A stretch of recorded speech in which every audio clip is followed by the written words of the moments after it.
Good afternoon to each and every person this afternoon. It's an amazing day. I am always aghast to know how the weather changes so quickly in Trinidad here. But nevertheless, it's another beautiful Wednesday where we are here with issues in focus with Shibiki Vivals. And of course, it's our relationship day, and we're dealing with one of my favorite topics, maintaining individuality in relationship. I think Ma- my computer is sick. All right, just a moment.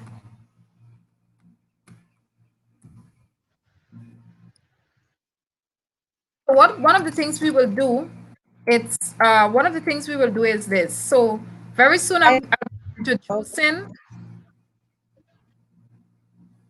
Very soon I'll be introducing the audience to the members of the panel to to you. But just before we do that, I am just gonna do something.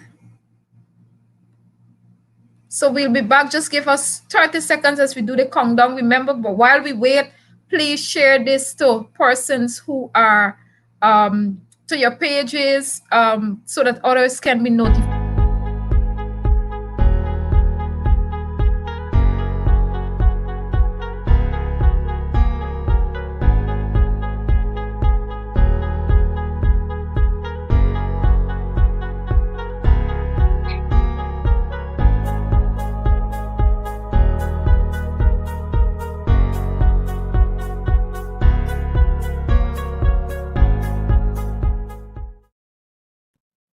All right, great. So welcome back. And before we go any further, I'm going to pray for the members of the audience in a special way. All right, let us pray. Eternal God and Father which art in heaven, hallowed be thy name. I am so thankful for the supportive audience that you would have given me over the past months on this program. I pray, Lord, today as we explore this caption of maintaining individuality in relationships, that you will be with our audience in a special way. May you help that relationships will be strengthened. May you help that at the end of this program here, hearts and lives will be transformed. So, Father God, I come against all internet issues at this point in time. May all our guests be relaxed. And most importantly, Lord, may the connection stay so that we can have a wonderful afternoon. Have your way, we pray, through Jesus Christ. Amen and amen. All right, great. So let me just introduce them to each and every one of you today. And first up, we'll start with, I'm going to start with, let me see, ladies before gents. Yeah, I'm going to do it. I'm going to give him, he's the only gentleman on our panel today. So I'm going to give him the opportunity of being last right now. So the first person that we have is Miss Renata Monroe. And of course, Renata, for those of you who would have heard programs or you would have heard me preach before, you will hear me mention her name from time to time. She's my roommate and she hails from Guyana on the quarantine. She's currently pursuing our degree in theology. She's entering her final year in September. I must say to you that she's a great chef. She's a hairdresser, a very selfless young woman, very passionate when it comes to ministry. And I'm so pleased that she has accepted the call to present on this beautiful topic. Miss Monroe, welcome to the program this afternoon. Next up, we have Mrs. Alicia Bentic. And Alicia can be described as an all rounder in that she does just about any and everything in church. She is a capable preacher, a versatile presenter, and a very hard worker who served in many capacities, from Sabbath school teacher to AY leader, family life leader, just to name a few. Presently, she serves her local church as women ministry leader. Alicia is a baker by profession and she also plans events. Wow, plans events. She's happily married to Delmon Bentic, and Alicia is committed, loyal, and honest. But most of all, she is a woman of God. And Mrs. Bentic, I'm so happy that you have taken the time out to be here this afternoon. I know you have a busy and a packed schedule, but nevertheless, you still accepted the call, and welcome to Issues in Focus today. Oh, and then we have Miss Fraylene. Fraylene Thorpe. I don't think I ever get that name pronounced correct. The name pronounced right, but pronunciation correctly rather. But nevertheless, she's from the beautiful island. Oh, before I go to Fraylene, I forget to add audience that Mrs. Bentic is from Barbados. And you know, when it comes to our panel, we like to have persons from different parts so that we can hear the different opinions and the ideas and what they have to share with us today. So we have Miss Fraylene. She is from the beautiful island of St. Vincent and the Grenadines. She's a graduate in the Bachelor of Science degree in psychology and a minor in biology here at the University of the Southern Caribbean. She has a passion for marriage and family. And I can remember when I was talking to a friend about this program here, and Fraylene was around and she was just listening intently. And I can remember when my roommate said to her, I think she would be interested. And I am so happy that when I spoke with Fraylene, she was so interested in these programs because her passion for marriage and the family. Fraylene is engaged, and very soon, oh my goodness, I'm so happy for you, very soon to be married. And Fraylene, welcome to the program here this afternoon. And then the lone gentleman in our midst, Jamal Pompey. Some of you who are viewing may know him. He is, I should say, a passionate young man, jovial. You cannot be around Pompey and don't feel a sense of energy, don't be energized and all of that. Jamal is an active, of course, he's actively involved in church. Currently, he is entering his second year here at the University of the Southern Caribbean, completing his degree in pastoral theology. And of course, he's from Guyana. Well, let me don't say that, of course, like that, but he is from Guyana. And I am so happy to have our lone gentleman here on the program this afternoon. I don't know if my other friend will come on, but if he can't make it, Jamal will be the lone gentleman on the program. So, Pompey, welcome. And we need to get started. My audience, of course, it's always a pleasure to see all of you. And I am happy that you are viewing with us. So I want to say good afternoon to Sherry-Ann, Andrea, Mark, um, and Monique John. Welcome. Don't forget to all of you who are viewing, please share this on your page so that you can enjoy the discussion. Remember, if you want to add to any comment that will be made here today, the link will be shared in the chat, and feel free to come in and add your comment. I so love when you do that.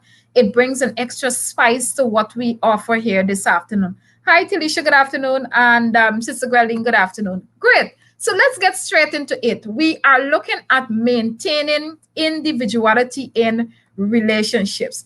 And the first question I would like to ask us is this. How important is knowing who you are? How important is knowing who you are in a relationship? And you can begin in any random order. Well, of course, if you take a little long and I realize there's a delay, I'm just going to randomly call persons. So how important is knowing who you are in relationships?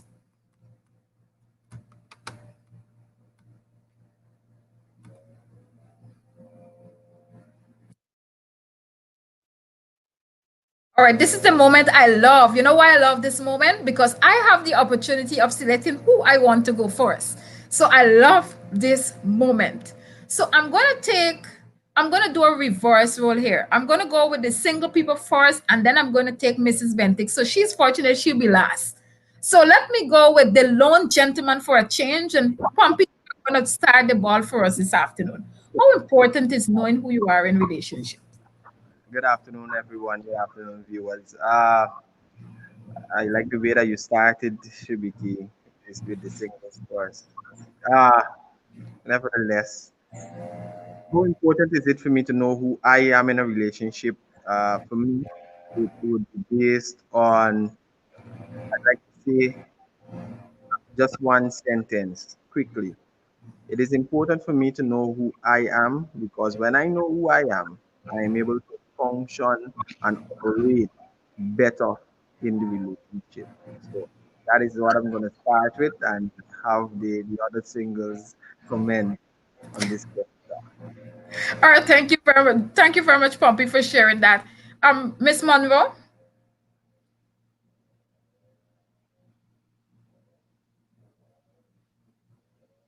Okay, good afternoon, everyone. So to answer the question, knowing yourself or knowing who you are in a relationship is very vital. And this is because it is an inside job that only you can do for yourself. I would like to share a small quote here by J.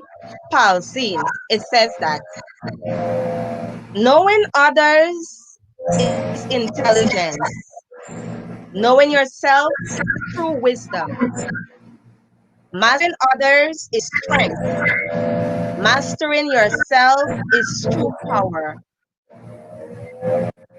If you realize that you have enough, you are truly rich. And the cost of not following your heart is spending the rest of your life wishing you had. End of quote. And so, knowing yourself, knowing yourself, it helps you to appreciate and to understand your core values, understand your dreams, understand your strengths and your weaknesses, and even your fear. So I believe that knowing who you are plays a vital, it plays a pertinent role in a relationship. Thank you so much, Miss Monroe, for that. I love it. And I'm going to go to Fraley next, so the engaged person on the panel. Okay. Thanks. Good afternoon, everybody. I think that it's important to know yourself or have some sense of self-awareness, because then you, the more you understand yourself, the more you're familiar with yourself, the better you are at loving yourself. For me, you first need to learn how to love yourself, before you can love somebody else or have somebody else love you. And so I think that's why it's important to have a good sense of self awareness. So, to my viewing audience, I hope you all are listening, whether you're in a relationship or not. Just pay keen attention to this step. Some of you may need to call your boyfriend, send your boyfriend the link, or your girlfriend the link for them to look at this program with you so that they can understand certain things. Because remember, we can never ever stop learning, right? We learn every day. So, take time to share this broadcast. It will be very, very helpful to individuals. All right, good. So I'm going to take our lone married person on the panel. Hi, Mrs. Bentig. Go right ahead. Hi, good afternoon, everyone. I think it is important for you to know who you are because when you're in a relationship, you can look and see if you are being negatively or positively impacted by the other person. Vicky, good afternoon. Could I just add something quickly? Certainly. I was looking at the word, a very important word in the question, and that is knowing, right?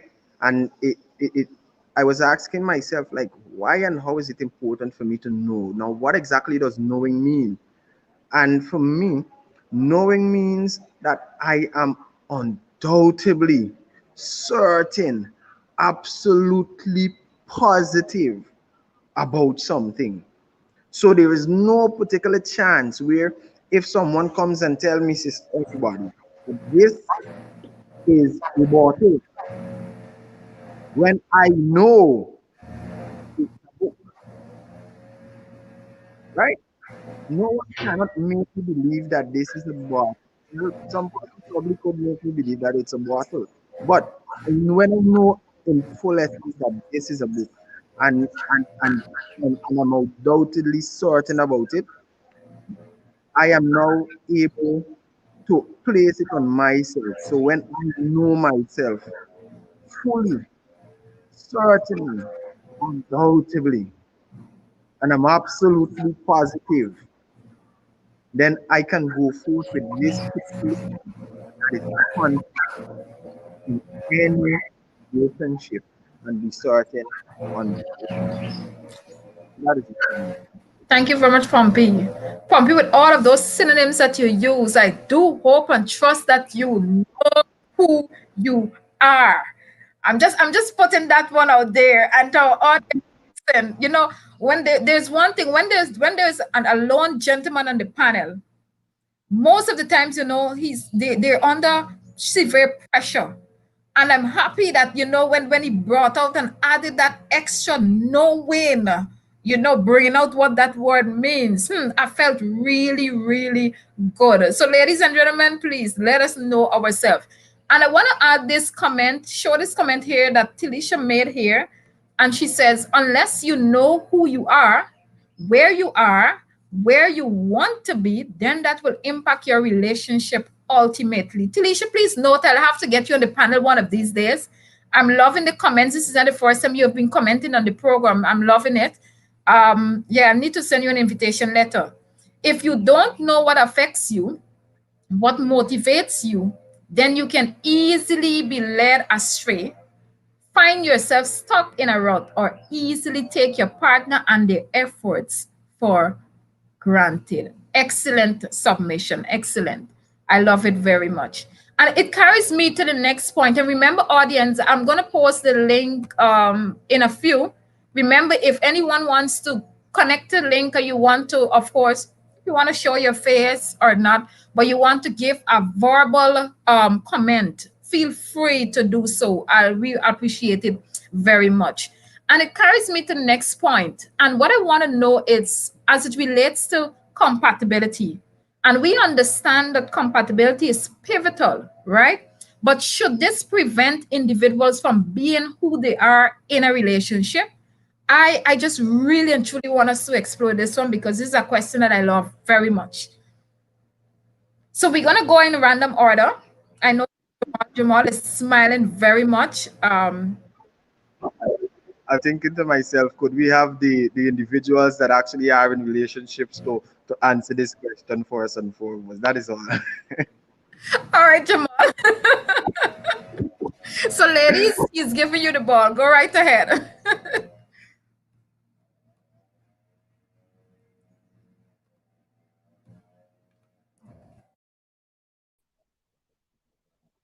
Okay, well, actually, I, from looking at the question, um, I don't think that anything should prevent a person from being themselves in a relationship.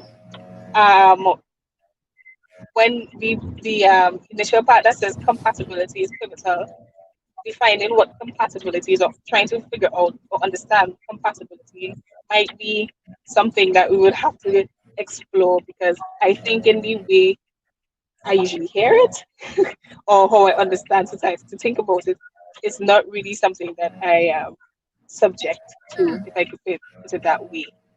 Yeah. Because I don't usually when I hear it, it's like, okay, we have to have things in common, or and all of this kind of thing. I don't think you necessarily have to have a whole lot of things in common for you to have a successful and satisfying relationship. But I certainly don't think that anything should prevent you from being who you are. All right, and that is to the audience. It's coming from an engaged person, and so as you deal with relationships, you realize that, okay, what the majority may say, this did not necessarily work for me. Beautiful submission, Freeline. All right, so Mrs. Bentic, so the ball has been thrown into the persons who are taking. In addition, Yeah. yes. In addition to what I can't remember her name, what I said, we have to really understand what compatibility is. When I looked at the definition for compatibility, it says being able to exist together, working together. So even though you might have a different personality or from your partner, it does not mean that you can't work together, right? Take for example a choir. In a choir, you have part soprano, alto, tenor, and bass, right? And each particular part has a different note, a different sound. But when each person learns their particular part and they come together, it's one sound that is produced. So being compatible means that you're able to work together despite your differences and so on. Thank you. Yes, Pompey. Uh this question, this point here is mind blowing, and to our viewers, I would like for you to picture with me a square hole, right? And many persons are familiar with this allegory. There's a square hole, and some persons either try to fit uh, a circular peg or a triangular peg inside of it. And we know that obviously I'm going to go with the layman term and say that it can fit, but in most cases, we couldn't fit, right? And what it means to be compatible. And I was asking myself as well, if uh, in who we are, it gives us things as to whether or not we are compatible with somebody else. So in relationship, I wanted to say as as much as I am finding myself with someone, then could I be uh could I have some negative attributes, some bad ways to put it, and still think to myself that I am a bad person. Now, in most cases, person, right, find a lot of relationship good is relative, and for some particular reason, good bad as well as relative. So I know good is good and bad is bad. And if it is that I have some bad characteristics, then I should work on on bettering myself, right? So as to find myself able to work better with somebody.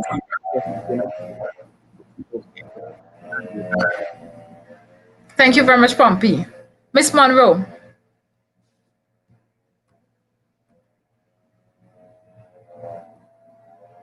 Okay, I must agree with the statement that compatibility is pivotal for any relationship. But I believe that this should not prevent individuals from being themselves. So, being yourself or maintaining your individuality is very pertinent as it relates to your happiness and well being. So, personally speaking, if I cannot be myself, like being that person that loves to kick and being outgoing, um, love people, love to express myself, I will feel like someone is stifling me, I would say, trying to take my life from me. So I would say that being yourself goes a far way in a relationship. And no one should try to come into a relationship to try to change somebody to make them into who they're not. So maintaining your individuality in a relationship is very important. Thank you very much. And when I look at that question, it's like, I mean, I feel I love the act of compatibility. I mean, when you have certain things in common, I mean, you could do certain things together and everything. But Don't try to change my personality, my innate me. This is Shibiki. This is what defines me, an outgoing, spontaneous person. If I have to be in a confinement, I don't want you to go here and I don't want you to do that. Imagine me now. I was sharing with one of the guys the other day. I said, imagine me.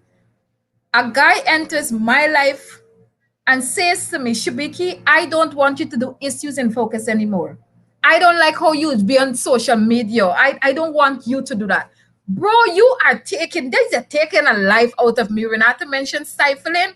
Nah, that is my individuality. You can't change me. Taking away issues in focus from me, like, no, bro, come on, come again, rewind, go your way, furthermore. So individuality is so critical as it relates to in our relationships.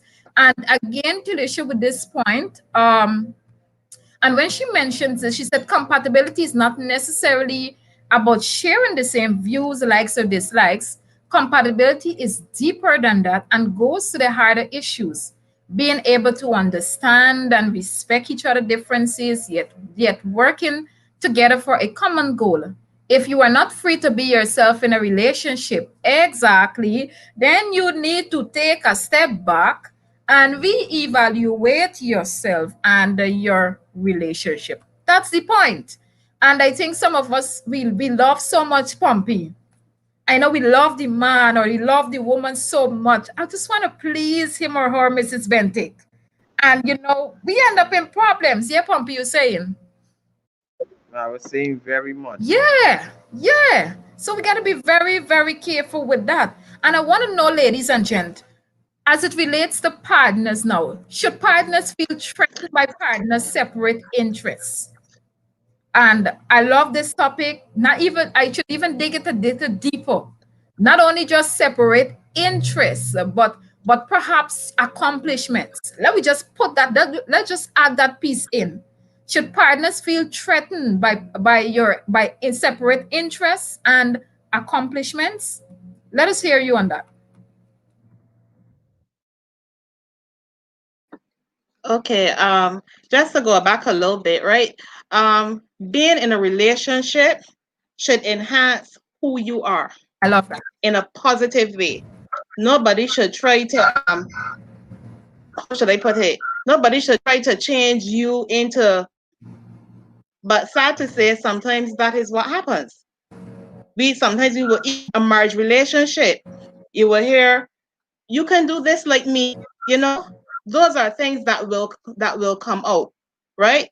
As I said, being in a relationship should not change who you are. It should enhance you, it should refine who you are. Remembering that each partner comes to a relationship with different strengths. Where I may be weak in one area, he may be strong in another area, and vice versa. So we work together, and this is where the compatibility comes in. We work together and we try to build each other up. Now, to answer the other one, um, the answer is no. For a married person, you should show an interest in what your partner is doing.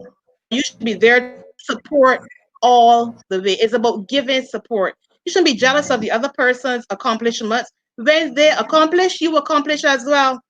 You understand? So it is about working together, sharing in each other's joys, each other's sorrows. You are there side by side with that person. Lovely. I loving it.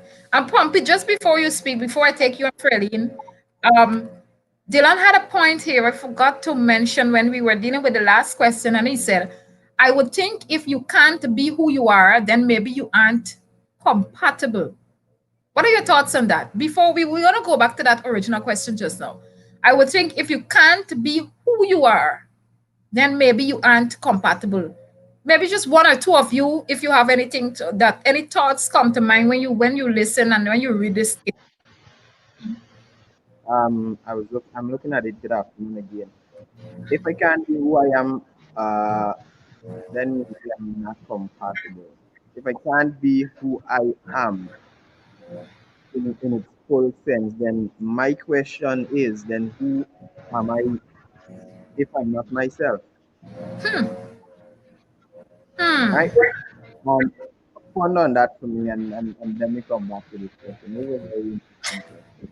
But if I cannot be who I am, then who am I? Or rather, who am I operating or acting or going to be like? That's the question. All right, thank you. Any other ladies? Any one of you have anything to share on that?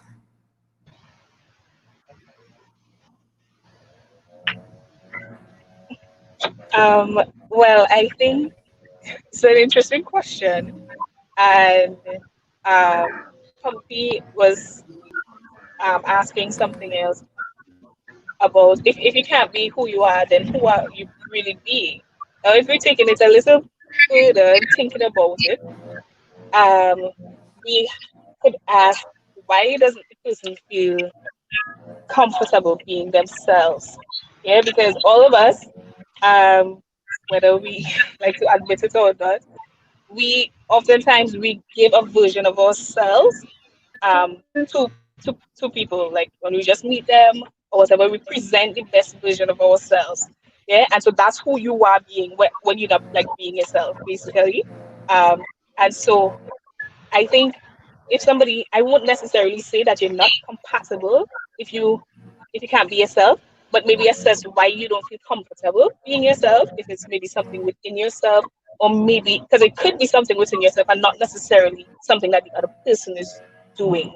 Understand? Yeah, I get that. I get that straight, loud and clear.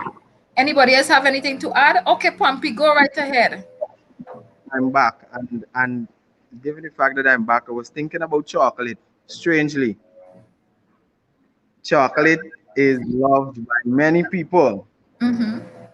And chocolate is known for for being loved because it's simply chocolate. The way it tastes, the different flavors and so forth. Some persons find it satisfying. And given the fact that chocolate is chocolate, then how can I come see a chocolate, say to myself that I like chocolate, but I don't want chocolate to be chocolate anymore. I would like for chocolate to be an apple. What am I doing when I come and I change the entire spectrum of what chocolate is, the taste of chocolate is to other people?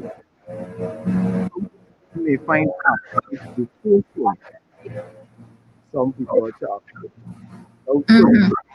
So chocolate change its nature because of one person's preference. Why doesn't that person just go and get it up? Is my question. However, I will not find myself in a position where I have to change my innermost self, given my let's say my characteristic, my bloodness and so forth. So to just please one person, because here is where I ask myself the question, then what exactly does this person like about, or what exactly is it that they find interesting? So should I and will I, must I? I would like to say no. Thank you very much, Pompey, for that illustration that you would have given there. Thank you. All right, so we're gonna go back, Dylan. So we just pondered on the thought that you have. Um, Miss Williams, you know, one of the things I will take pleasure in you. Let me put this link in the stream right now. Even if you don't want to come in with your camera, no problem. You can just come in with voice. I'll be very happy for your verbal comments. So the link is in the chat now. And feel free to connect at any point in time. The StreamYard, you don't have to get an app to download StreamYard. You just click on that and that's it. It's simple as that, whether you're using your phone or your computer devices. I'll be very, very happy to hear your comments on these stuff, because you're taking a lot of time to type, but it will be so nice. We'll get so much more out of you if you speak. All right, great. So I'm gonna go back to our question, and I'm gonna bring up. Let me see if the comment is relatively to. All right, good. So I'm gonna take the other panelists, and then I'm gonna bring up her comment on the screen. So the question that was on the table: should partners feel threatened by partners' separate interests or accomplishments? So we heard from Mrs. Bentic, and we're gonna hear from the others now.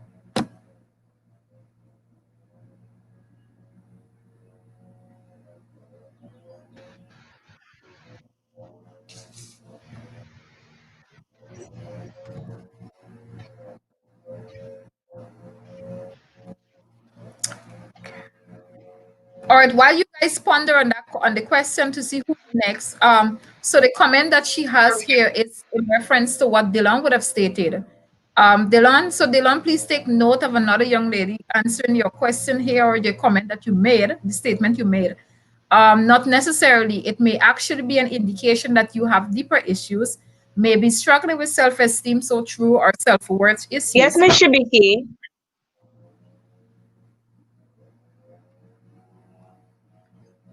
All right, I realize that Renat is experiencing some technical difficulties there. So sometimes I don't know what's happening with the internet there.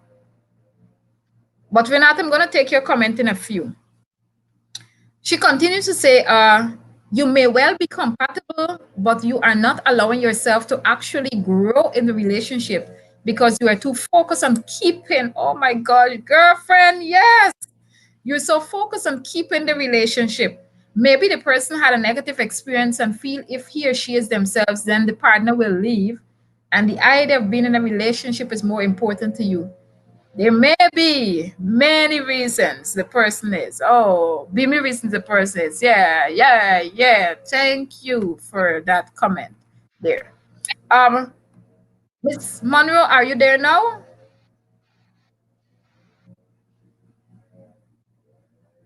Yeah, can you hear me? Yes, I'm hearing you. Can you hear me, Miss Shibiki? Yes, I'm hearing you. Are you Okay, hearing? so we're on the Great. question on should partners feel threatened by partners' separate interests? Yes, I'm hearing you. I am thinking that they should not be, because they should gain understanding that we are separate individuals. Although we are together, we have separate interests, and that doesn't mean that we are doing our own thing in the relationship. But what we are doing, we are focusing on fulfilling our God-given purpose. And sometimes, as Miss Talisha stated, sometimes we try to keep a relationship together by pleasing someone, going of our dreams and our aspiration, our passion and our desires. And at the end of the day, we are losing ourselves. And so we have to be very mindful that although we might be sharing, although we might be together, we are separate individuals. And I believe that partners should reach to a place where if my significant other has interest in this particular area, that interest of support and being there for the person is supposed to be there. It is not a competition. We are in this thing together, and we are working things out for our interests. So I believe that there shouldn't be a conflict, or nobody should be feeling threatened by partners separate interests.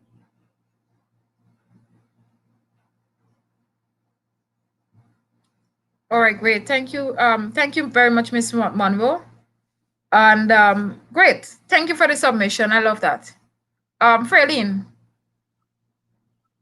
If I oh All right, go Miss Bentic. If she has a point to add, then I'm going to take Fraylene's submission. okay. In addition to Renata's point, right? That is why I believe when persons are embarking on a relationship, all cards on the table. Any secrets? All cards on the table.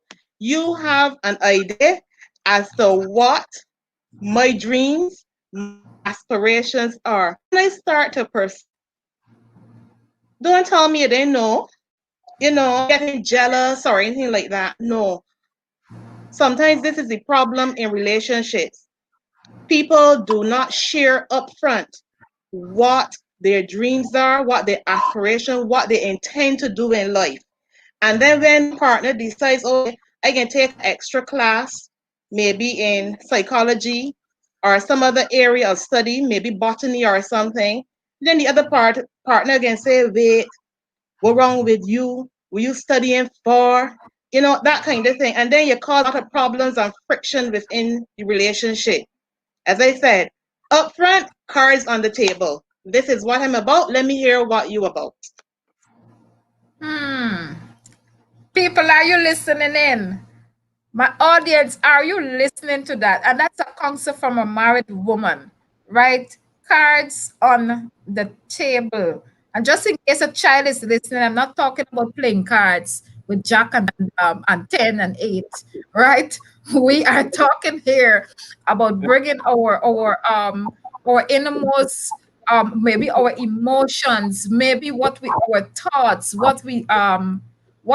our expectations, all of those things we are bringing to the table. So for the young people who are listening, and maybe you heard that for the very first time, yes, that is what we are talking about. Over to you, Fraylene. Okay, so I agree a lot with what the other person was saying. I can't remember her name actually. But I don't think anybody should feel threatened by you shouldn't feel threatened by your partner's separate interests or even accomplishments. And I mean, when somebody has a separate interest to you, you can look at it as something positive because then you get to learn something that you probably wouldn't have attempted to explore had it not been for your partner.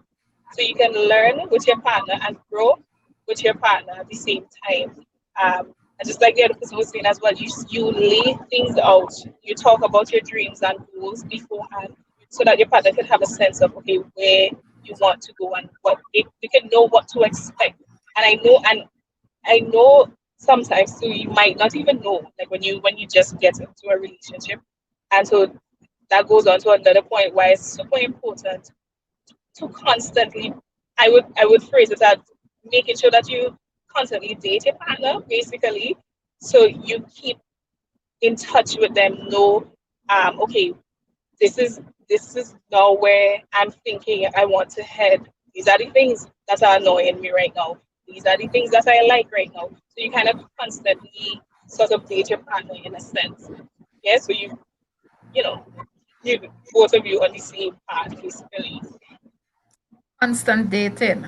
I know we like to from date, and I know when we look at the context of dating, remember dating is getting to know, and we can never stop getting to know and learning about people. No matter how much we think we know individuals, you will always find out new things as time goes by. I'm not married as yet, but I know in the friendship relationship and even in relationship by itself, as you months and maybe months turn to years, you're like, I never knew this, you know? And I can remember I have a friend, we're friends for years now, and I can remember sometime he was angry, he got vexed with me for something. And I'm like, I never knew that usually annoys you. And we're friends for years, and I never knew that. So when we look at that, even likewise, a relationship, it could be 7 years, it could be 8, 9 years, and yet say you're looking back and you're like, I never know that was an issue for you. So constantly date. I love that. I love that. And Pompey, over to you.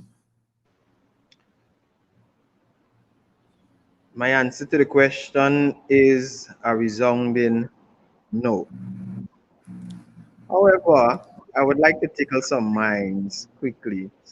And I'm going to say this teamwork, they say, makes the dream work. And I would like to know from our viewers, why would someone feel threatened about the accomplishments of their partner? like or the interest or whatever the case is. And in it all, I'm sitting to myself and I'm thinking that I should feel threatened somewhat in some particular way about by their interest. Uh because it tells me where my partner's mind is. It tells me, or rather, it helps me to see their goal. It helps me to get their vision, their plans for life. And the only person that would feel threatened by me being interested in being successful, me being interested in whatever the thing is a lazy person. Okay. Because me, I personally would like to be or to have the best of relationships. Sister Bentic, I see you smiling. I want to have the best relationship ever and be the best that I can be as an individual and as a couple. So if I get and feel threatened, it tells me that my goals and my mind, I'm short-sighted in somewhat way, and I am not planning properly and seeing how the future could work out for the best. And that is just based on my partner's interest. So that is on that particular question. Thank you very much for that. And and this question here is a question that, I mean, I'm in a male-dominated field, and it's a question that comes up from time to time. If you're a better preacher than your husband, how do you expect your husband to feel? If you are better presenter than your husband, how do you expect your husband to feel? And in my mind, I'm like, why should that even be a question? Aren't we supposed to be one when we marry? Not because the fact that I'm a woman. Why should that come up? Who is better? And when I ponder on that, I remember I love whose point it is. Karen, is it Karen? Karen made a point here. Good. I want to bring up Karen's point to add to what I'm saying.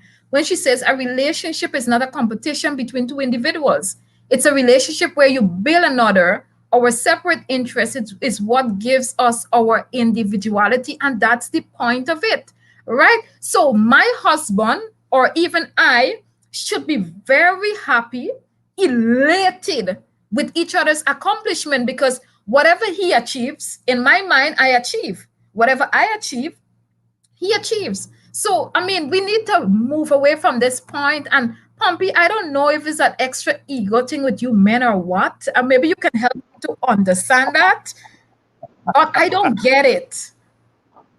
Hmm. I don't get it either. Okay, well, you're a different man. Very I nice. consider myself so. I consider myself so. Very much different. I should feel happy when my partner, does good because my mind immediately flash to the garden and the way they operate because even in marriage it says the two shall become one, and it's a phenomenal something when you think about it.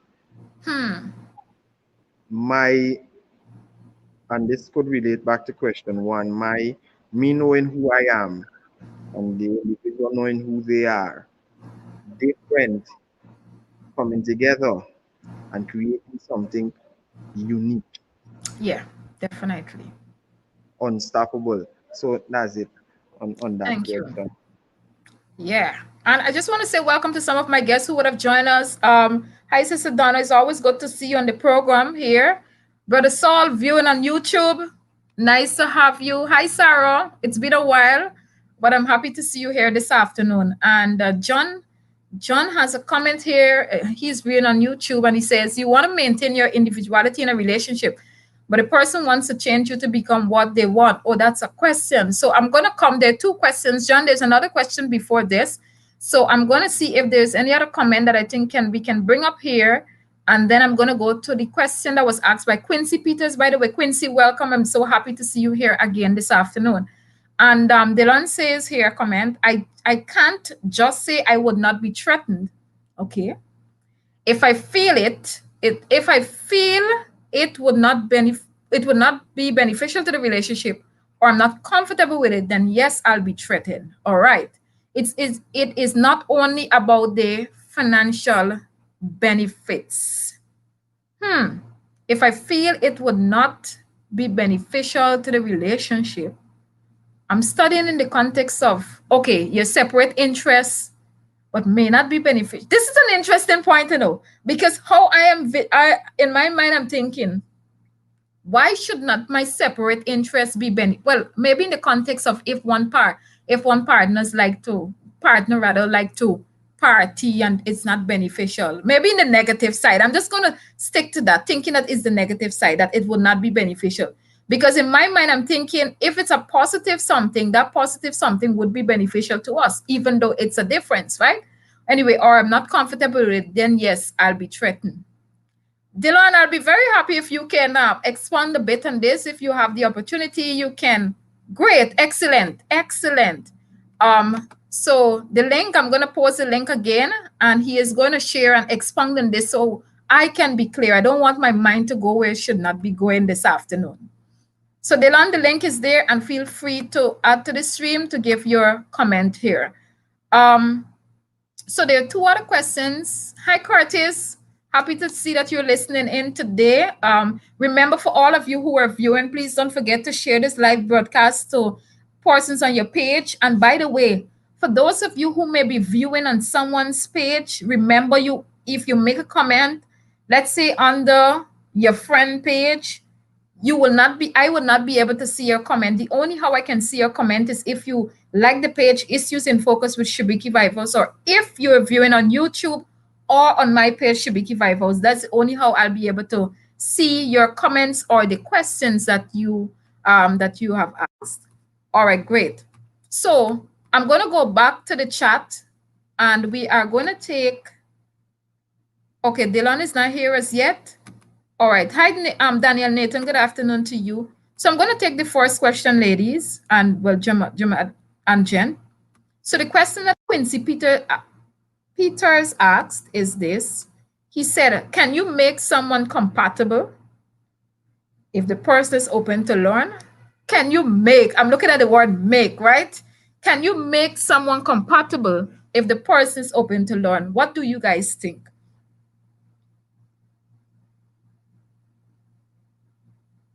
I see Mrs. Vente giving a smile and a laugh there. Oh, can you make someone compatible if the person is open to learn? Let's discuss.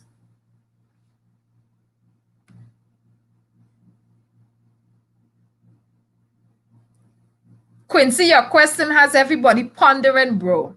Brainstorming to the extreme. You see, Sister Shabiki, you need to be careful how you answer this question. It's it is one that I should say would puzzle me sometimes. Could I make someone compatible?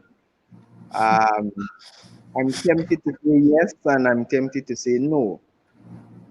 At the same time, what I can do is and be on the safe side by saying that I can work better to try and influence the person's decisions. Okay. And I'll say full stop right there. I like the fact that you try not to take any form of setup. That's quite all right, ladies. What do you think?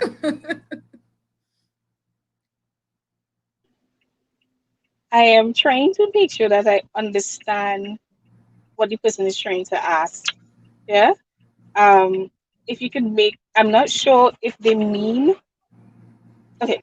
So if we're saying that you're with somebody and I know earlier on we say, oh, this is who I am, and this is just me, and etc. or whatever. From from where I stand and what I believe, I don't think that you remain the same in a relationship. You learn, you grow, you learn to work better with the person that you're with. Yeah. So if it is that the person is asking if compatibility can grow between you guys because the person is making adjustments for you, which I think is a healthy thing to do, then fine. But I'm not sure if that's what the person is asking. But if it is, yeah. Great. All right. Thank you very much, Freeling, for that. I'm gonna take hi Darian Rouse. Welcome. Good to see you here viewing today. I'm gonna put your comment on screen just now. Remember, I post the link in the chat. Feel free to join the link. Even if you're viewing on YouTube, you just have to connect to the link. It's that simple. You don't have to download StreamYard to be able to connect. Renata, do you have anything to add to that statement, or if Mrs. Bentic, you have anything to add to answer rather the question that was asked?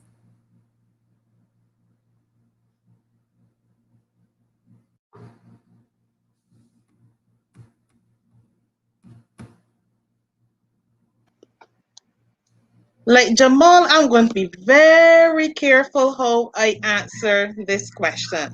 Can you make compatible? I'm tempted to say yes and no, right? Now that is a very, very, very tricky thing to do. Go back to the definition of compatibility. Means being able to work together, exist in harmony. Then if you can do that, get the person to work with you, once it does not alter their personality or such negative way, then yes. Because remember, compatibility is about being able to work together. And we already said that you don't have to be liking the same things and so on, that you can't work together. You can't, opposites do attract, right? I'm tempted to say yes on one hand, and I'm tempted to say no on the other hand, right? All right, thank you. I If am I would looking at just the say, fact that, oh, yeah, go ahead. oh, yes. Um, just feeding off of what Sister Bendick was saying, and I don't want my point to be misunderstood either, because the person saying, can you make someone? I don't think you can make anybody do anything. Yeah.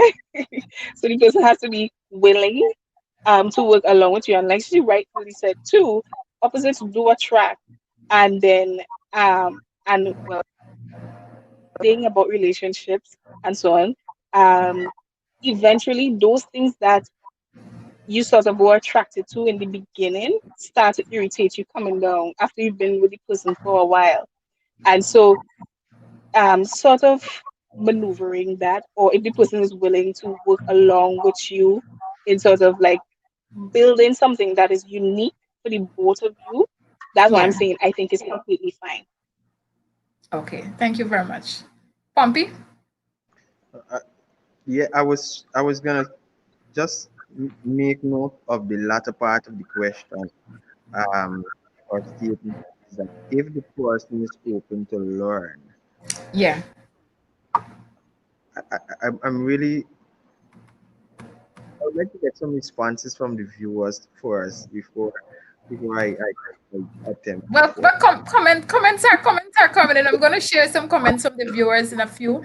And while we're in this issue, I'm just Dylan is in studio, so I'm gonna just add Dylan to the screen, and the stream rather, yeah, and he would be able to expound on the question that he would have asked earlier, or the statement he would have made, so as to give us some clarity. Hi, Dylan. Welcome. It's always good to have you here.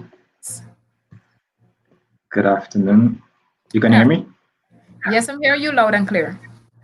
All right. Good afternoon, everyone. Good afternoon to the panelists who are here this afternoon. Really enjoying the discussion. Well, I try to be a bit extreme in my thinking. So I was really thinking so extreme that I was thinking, so what if my partner is interested in growing a children in, let's say, a place like Switzerland? because they have a very low crime rate. That is an interest. Wouldn't I be threatened by that? Because certainly I do not want to go to Switzerland and live. Or in my case, let's say I'm studying and I'm so interested in education that I tell my partner, you know what, I want to obtain a PhD before I marry or have kids. That is my interest. And in obtaining my PhD, it might be 4, 5, 6, 7 years. My partner is growing up in age, getting to 40, 45, where she will not be able to have children. Wouldn't she be threatened by that interest? So that's the extreme that I was actually thinking. It is positive because education is good and growing your children in a place where there is no crime is good. But while these things are positive, I consider them to be positive threats, as you could say. So that's my extreme thinking this afternoon. Okay, because I'm looking at the word threatened hit it there, like and I'm not certain if it's the right word to use. I mean, panelists, you can help me out here.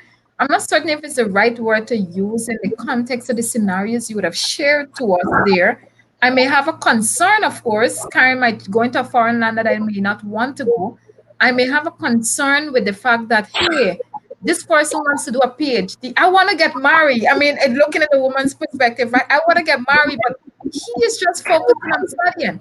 So I'm concerned that would he stay with me? Would we remain? Would I be able to get children when I'm ready to get married? So for me, I am more thinking it's more concern than feeling threatened. Threatening is if I'm looking at it. That's just my personal opinion I'm sharing here, right? The panelists may differ, but threatening I'm looking at in the case that okay, I want to have the PhD. Let's look at my case. I'm not even putting the man there. I want to be the person to accomplish a PhD, Dylan, and you only have a BA, a bachelor's degree, and you are feeling threatened with the fact that I'm going to accomplish the highest educational attainment, and you're below there. How would my friends react to me? My wife will be getting more salary, my this and my that. I am looking at threatening more in that sort of light, but I'm not sure if I can apply the same word with the two scenarios. But panelists, you may differ. Let's hear you. I don't know if you agree with Dylan's scenario that you would have shared there, and if threaten may be the right word to use in that situation. Uh, just to clarify something quickly. When I would have observed the question, they was asked, do should we feel threatened by our partner's interest? The answer for me was no. Should we feel threatened by our partner's achievements?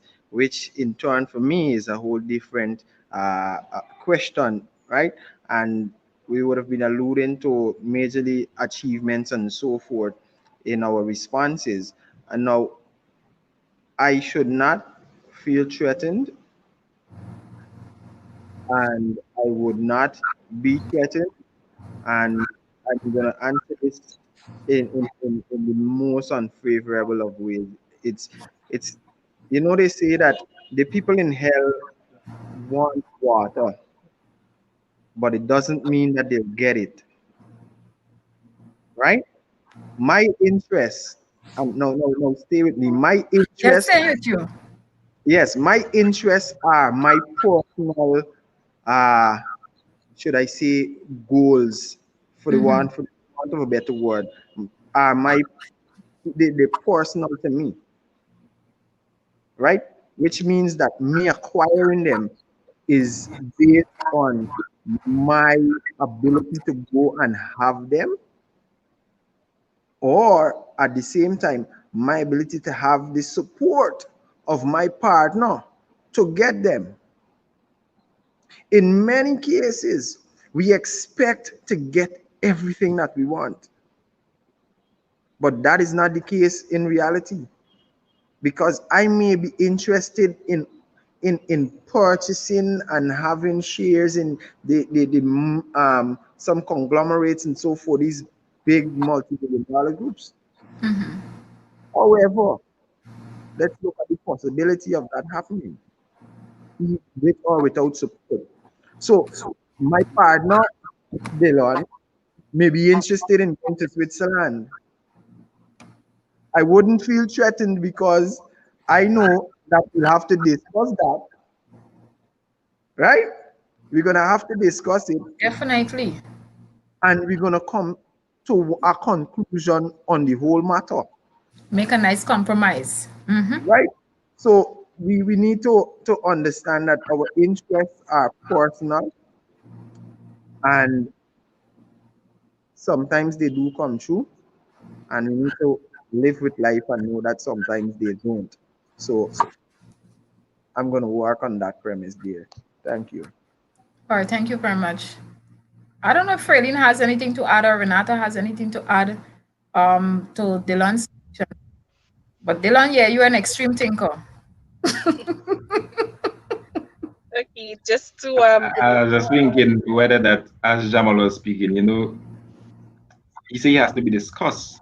But what if that interest, the person is so zealous at that interest that it actually becomes a reality? That's what I was actually thinking. The person have that interest so much that they want to make it a reality in their life. Still discuss it. You And know, that is where you have to make a decision. cool it and cool down. Yeah, Fraylene. yeah. So basically, what you're saying is what I was thinking, that when Dylan said threaten, I won't necessarily say threaten. More, you feel more concerned about the part the person wants to take. Um, and as such, I think that you then have to sit down and talk with your partner and come up with win-win solutions Oh, yeah. and come up with things that would work for the both of you, that you both feel comfortable with. I actually don't want to use the word compromise because I don't quite like that. Yeah. So Okay. you both should come up feeling like, okay, we are winning. Yeah. And so, yeah, I think that it's a different angle. So when I thought about threatened, you don't feel threatened. You just have a concern with that particular like goal that the person might try to reach. Thank you, Fraylene. Dylan, did we sort of address your thought process for this afternoon? Your most provoking thought that you always send us down the road and we have to be thinking? Do you think Yeah, that? yeah. Well, I think when they change the word to concern, it makes a lot more sense. Yeah, All bro. right. But I was just thinking, not threaten along that same line. So that is Mm-hmm. why I would have thought that. But thank you for the responses and for the little interaction. I enjoyed it. Most welcome. Well, All I'm right. going to give you the opportunity. If you want to stay on, you can. It's all up to you. Because I think Pompey Really, may some support. I'll stay in the comments, and then if I feel to come back in, I will do that. No problem, But bro. thank you. Thank you. Thank you once again. Yeah. All right, great. So thank you very much for that, Dylan. And back again to, I'm going to raise back Quincy, your question here. You have, oh my goodness. When I look at the comments from your question, so I'm going to just bring back Quincy, remind the audience about Quincy's questions that he would have asked. And then I'm going to bring forward the comments. You will see them there. That were made in support of what? Oh, this question was made so far. All right, good. Just a moment. By the way, Gamir, I don't think I welcome you. Welcome to our program here this afternoon. So this was a question that Quincy would have asked, the questions rather, Quincy asked. And so these are some of the submissions that came in from the audience. So I'm going to start with Darian Rouse's comment first. And he says, I don't think you can make someone compatible. However, you can influence them to develop a certain attributes that coincide with yours. The decision is theirs to become compatible, their willingness. Well, interesting comment too. Panelists, you can give me a nod if you sort of agreed with the content shared. If you don't agree, just give me a half nod. All right, I know it's difficult to do that. All right, thank you, Darian Rose, for sharing that. And then Tilish again, she says, I don't think you can make anyone anything. And that's my concern with it's not just the statement, it's the word make. Every time I think about in my head, make. I don't think you can make anyone anything. Over time, while interacting with an individual, their growth may lead to you discovering you're compatible. However, that realization of compatibility should come as a result of that individual's realization of the need to grow and improve himself or herself genuinely and not just to please any particular person. Any false sense of compatibility can be potentially dangerous. Yep. And we go along. Let me see. I think Quincy, when Quincy made this comment here when we were on the point of threatened, I just want to bring it up, Quincy. I would only feel threatened if I'm treated unfairly, like little or no attention. I believe once both persons have something they can agree on, it can work like religious beliefs. I'm not married, but it's something I um, figured out after doing my course of study. Thank you, Quincy, for sharing your comment with us this afternoon. And I want to say thank you for the audience. I love your interaction. Um, Daniel Nathan said, you can't make somebody what you want them to be. Oftentimes, the other can pretend to be what you expect them to be.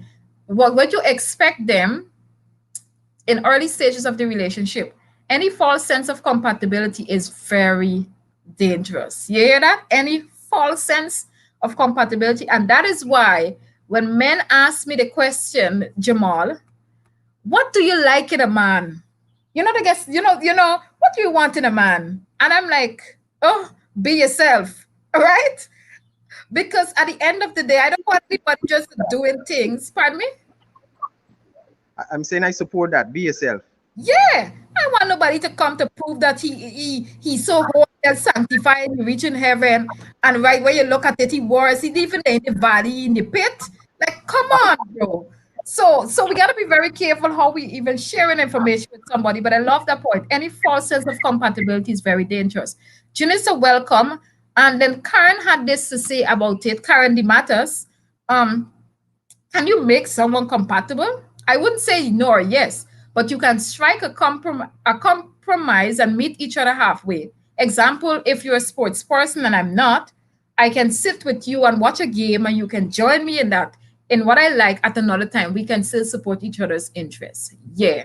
And I think I don't think that would be the context of making somebody compatible, but rather joining in with the interests of the other party and working together so that both of you can enjoy each other's company. Thank you, Karen, for sharing.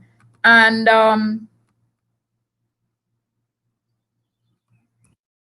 yeah, let me go back to some of these other comments. Snowbite said this. And she's viewing from YouTube. Welcome, by the way. If not most, in some cases, individuals set out with a mindset that nothing would be different if one partner accomplishes more than the other, but later on in life, it sometimes becomes a threat. Yep, like the example I was using with a PhD and the guy who now get his bachelor's and all of that. And that's why many men, not let me don't say many, because I haven't done a research on it, but that's why some men feel as if they can't marry educated women or women who have certain higher attainment because they know to themselves they cannot cope with that, right, brother? For real, if you can't cope with it, don't bring shit in, and then at the end of the day, you're making your life miserable because ship of our God-given abilities. Yes, Pumpy. Continue. I want to say welcome to Malika Russell. All right, great. Let me see if there's any other. Okay. And then she made this final point. However, that should not be, but in today's society, that's a trend. There is some sort of pressure. And I've known about men who left women, not because of the fact they're not compatible, if we want to use the word compatible loosely like that, Mrs. Bentic, but because of the fact that he feels as if when she attains too much, he will not be able to cope in the long run. So he's like, nah, I can't marry you. You have a PhD already. I can't deal with that. And that's why we have a lot of women who are settling now. They're in relationships and they want to continue study, but they're afraid that their man may leave them. So they would just stay down. Yeah, it's a lot going on. This thing is deep, Pumpy. Mrs. Bentic, Fardina, Renata, this thing is real deep. All right, great. So I'm going to go to my next question. And while you guys ponder on this question here, I want to do a quick promotion of an event that we have coming up. And this event here, even though I'm a Seventh-day Adventist, this event is for anyone. You can attend. It promises to be great, great, great. And let me just bring that event up. Just a moment. All right, good. So for those of you who are seeing on the screen, let me just, oops, I have to take down Snowbite's comment first. So we have what we call the Guyana conference. There is what we call Goshen Reunion and Weekend Camp. And we are dealing with the theme reminiscing the past, anticipating the future.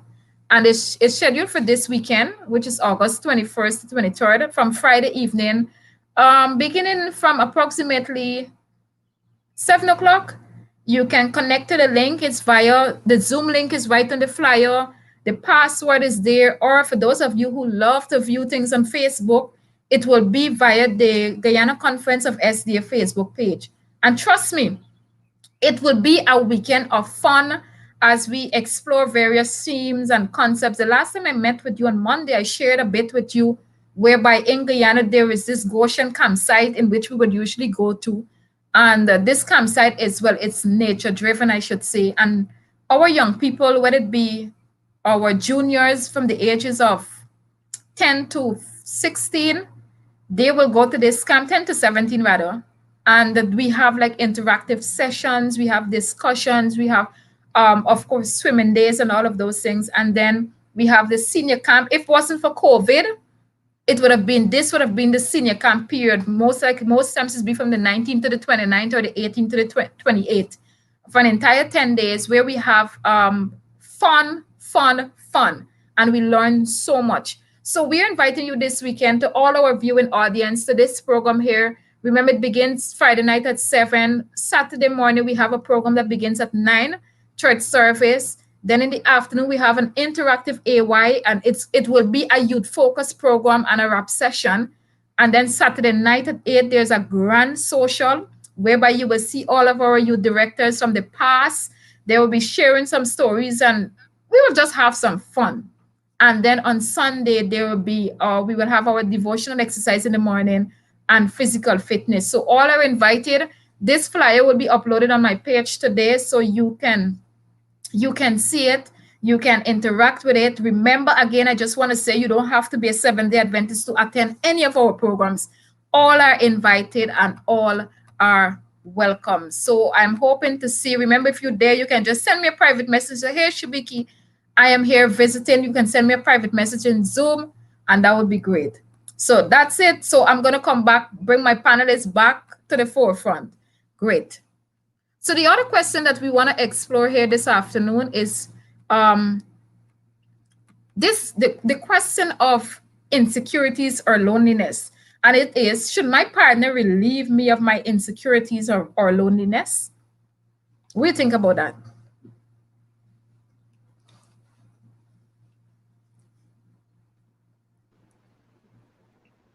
I am watching and I just love the facial expressions when these questions are here, right? Because even though, sometimes we have questions before we ponder on them, but then when it's like, when you really Yeah, apply yourself in this situation, Pompey, yeah.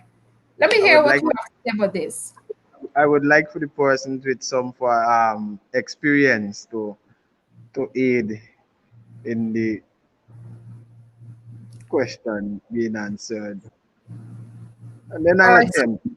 So even while before I take your comment, Dylan raised a very important point here. I need to bring this up, because I think for ladies, for all of us ladies, we need to take note of this comment because it will do us some real good.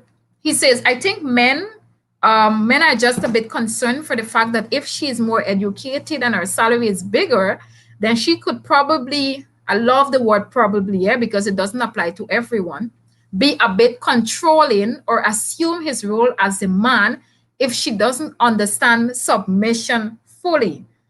And men hate to be humiliated. Yes, because of course we know that they're born with extra egos. Men hate to be humiliated. And it's an excellent submission, Dylan. And that's one of the things I would caution women, even myself, because sometimes it's not like if, how do I put it? Sometimes you find yourself in a situation, Fraylene, where you have to stand up extra for your right. You understand?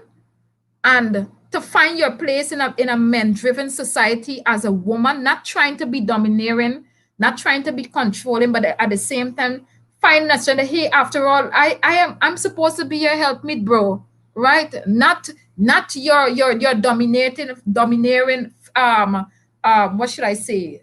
Somebody just comes and you just feel like if you have to bully and boss everyone.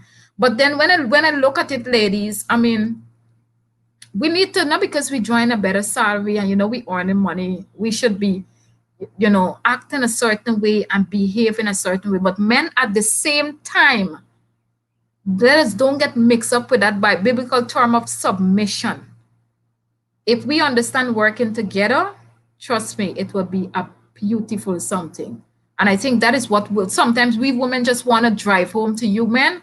We just want to work together. We can accomplish this much. It's not about us wanting to take your spot. But even though, yes, we know that there's some women who would want to do that also. All right, good for me. Yeah. You got that one covered. All right, good. So we're gonna let me just go back to the question. So, should my partner relieve my insecurities or loneliness? Mrs. Bentic, I'm going to take you first on this one. You're the married person on the panel here. And I happen to know your husband. So, I want to hear your response on this one. And Delmont, I want to say a special good afternoon to you, Mr. Bentic. And I know that you are listening from somewhere or the other. If you are, just send me a message, put a message in the chat. Good, Mrs. Bentic, let me hear you on this.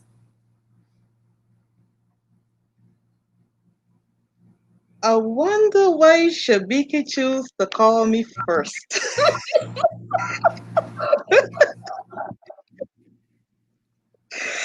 Oh boy.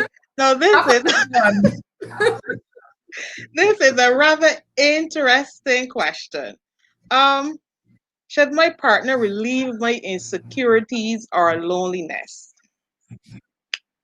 I will deal with the loneliness part. um, Go sometimes there right are ahead. times when there there are times when there are some people who are natural loners who like to be alone, right? I think in a relationship, if a person likes to be alone, then let them be alone for a while or so. They might be trying to process things, sort things out, or whatever. But if that's on one side of loneliness, but if the person is lonely because the other person is not paying attention, then clearly there is a big problem there. You have to balance what you like and be able to still maintain the relationship that you have. You know, spend time with that person, see that person as important, and value that person, right? So that the person would not feel lonely in the sense that my partner is not spending time with me, right? Now the insecurities part. If a person is insecure, this is just my opinion. I do not think that there is much that a person can do to really alleviate that person's insecurities, because no matter what you do, that person will always raise red flags in their minds about something or the other, right? I don't know if the other panelists can come in quick. Uh, I just remembered something that Sister Benji spoke about from the inception, and it was you putting all the cards on the table and so forth. I don't know whether or not married people practice putting all the cards on the table, having persons know about the flaws and the what makes them the best person and so forth. Uh, but when it comes to insecurities, these things are things that persons hold rather much dear to them and find it hard to disclose to their partner. And I know for a fact that persons feel uncomfortable coming to somebody and quickly should be are we referring to partners in a married spouse or partner as in somebody that I'm seeing or whatever the case may be? In Let me any just context, I can't uh, expect you to address a married person's issue in a sense. You're single, bro, not yet. So go right ahead. I can't say my what my expectations are, but if I'm married, I must say that if I'm married, then I believe that that would be the case. They should somewhat help me relieve me of some of my insecurities, because I'm talking about love here, and this is unconditional love. Them loving me come what may, whether or not I um, snore for some persons, or these little things that people look at. I, I don't know what persons some persons insecurities are, but whether or not they have self-esteem problems and so forth, I should feel comfortable enough to relieve it to you, Shibiki, and you help me feel somewhat comfortable. I mean, if not anybody aside from God, I must feel so comfortable knowing that, hey, this person loves me come what may, and Yeah. likewise, that person should. It's all about I should say reciprocity in a sense, or mutualism, and at the same time, Sister Bentic, uh when it comes to being lonely, and that's a different type of loneliness. You being with somebody and still being lonely, sis, I don't want to experience that kind of loneliness, because there's Father forgive me, but to our viewers, if that's the case, just know that they should relieve me of my loneliness, because come on, there's a reason why God said, "Go look, you might help me. Come on, let's work together. I have somebody has me, and that's how this thing goes." Because it will be completely farcical to know that I have somebody, and it's as though somebody isn't there, and that for me defeats the entire purpose, right? And I'm gonna finish there. Those are my expectations and so forth. So, yes. Mrs. Betty, you have some.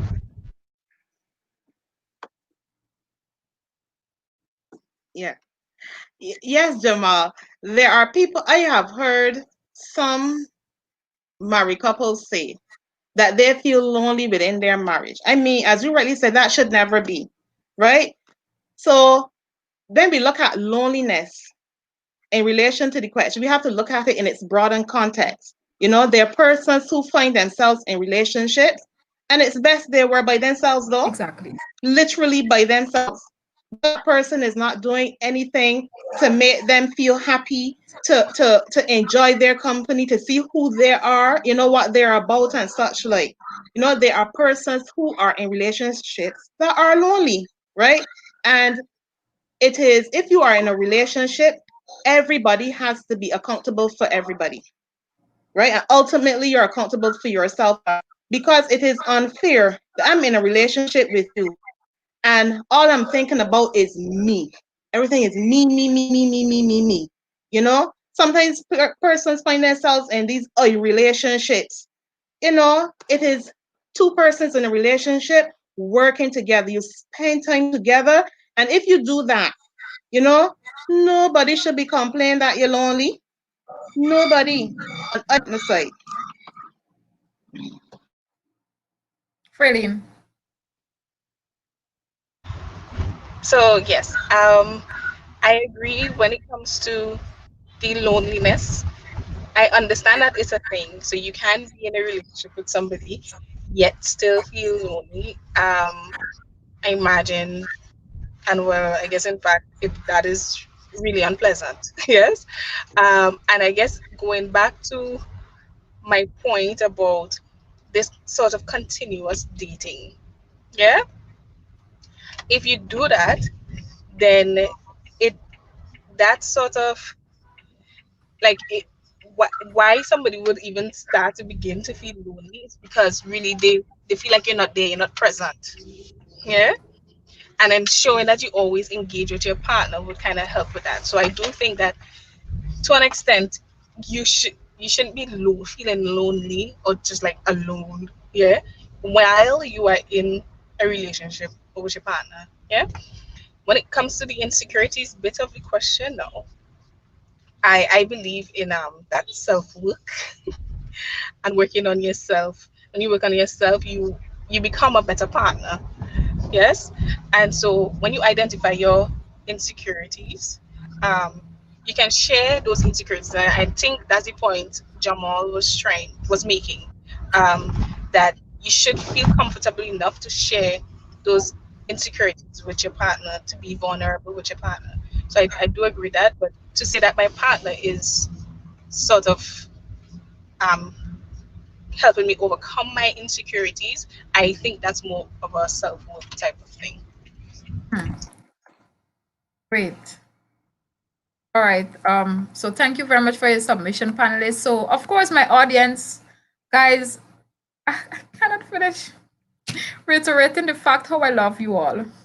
So we got to bring up some of their submissions. These folks they're on target. They're listening. They're. Hi, Miss Weeks. Happy to see you. You're viewing on YouTube, and Brother Henry, I'm happy to see you and your comment. So I'm gonna take the first comment, and I just want to say to John, John, if you're still listening to me, your question will be answered, but I deliberately did not answer it before, so your question will be answered a bit before we finish our broadcast here today. So please take note of that. So I'm going to go with the first comment here. So Tidisha said, how exactly can one relieve one's partner of their insecurities or loneliness?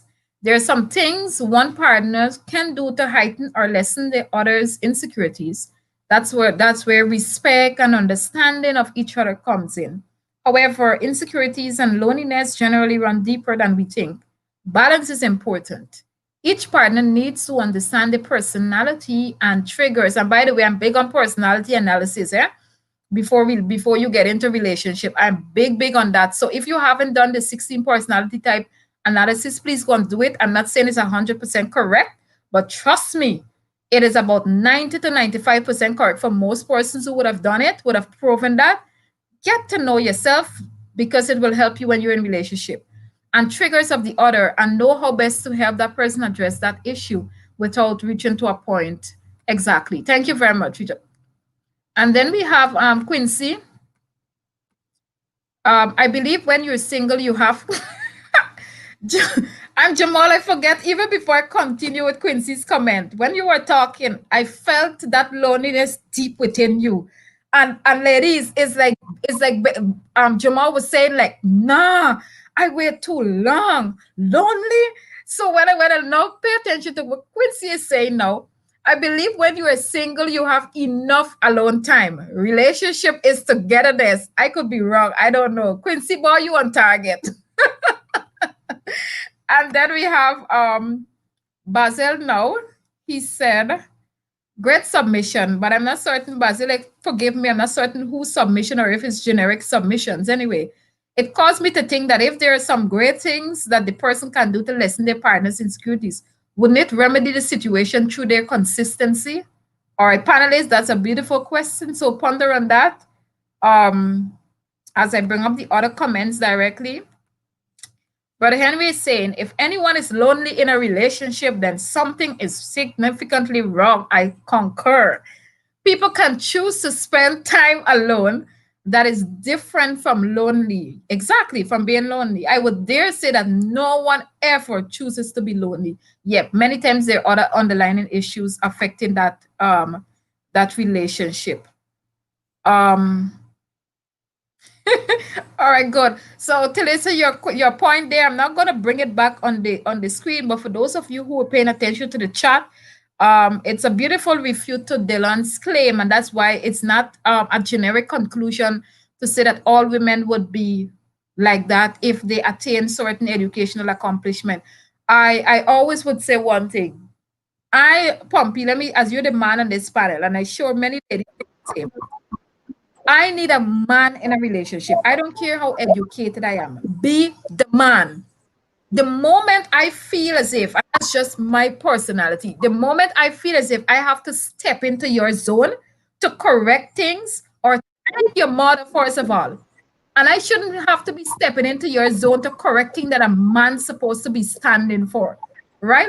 So especially if some of your maintaining some of your responsibilities in the home setting and things like that. So anytime I feel I have to go over there, like, nah, it puts an extra pressure on me.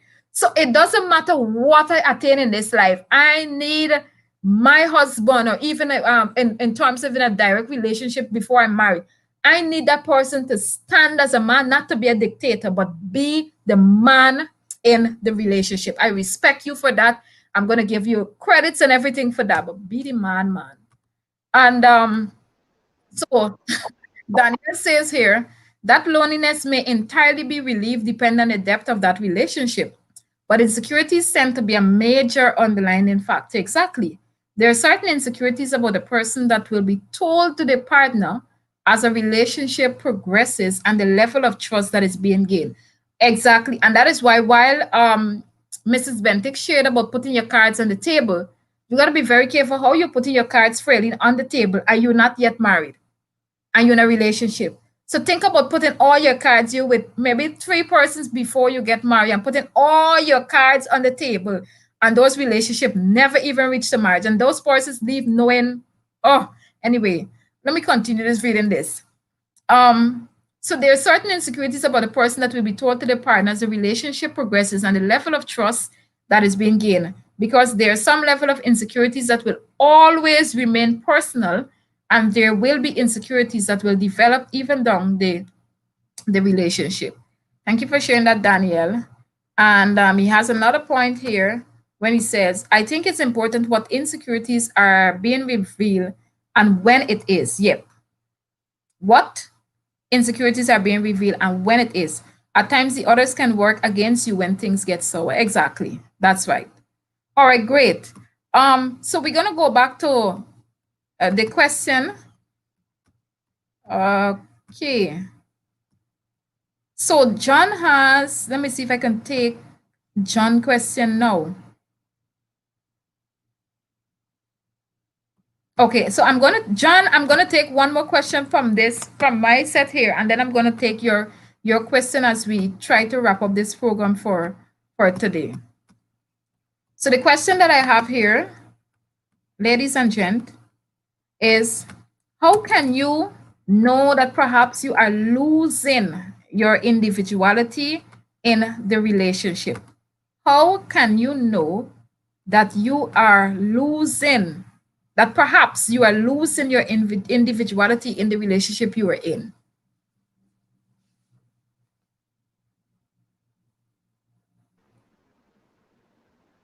Who will begin?